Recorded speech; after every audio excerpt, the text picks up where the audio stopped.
আমার এটা রমজানের মাসে শিক্ষামূলক ভিডিও। ইফতারের আরও 4 ঘন্টা বাকি। রোজারা রাখা তো অনেক কঠিন। পেট একদম খালি। কি হয়েছে শাকিল, খুব খিদে পেয়েছে? আমার সাথে রাস্তায় চলো, আমি তোমাকে কিছু দেখাবো। শাকিল, ওই লোকটির দিকে তাকাও। সে রোজা রেখে তপ্ত রোদে রিকশা চালাচ্ছে।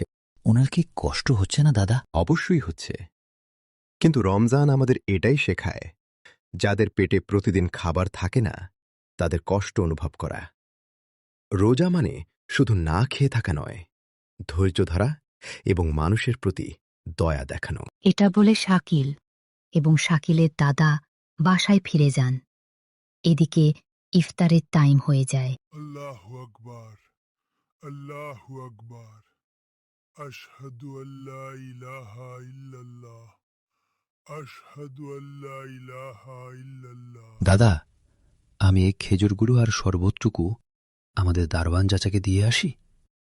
উনি সারাদিন রোজা রেখে গেট পাহারা দিয়েছেন। শাবাশ শাকিল, এটাই তো রমজানের আসল চেতনা।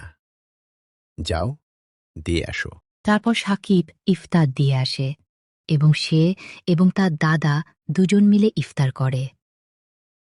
তো বন্ধুরা, আজকের এই ভিডিওটা ভালো লাগলে সবাই লাইক, কমেন্ট, সাবস্ক্রাইব করবেন।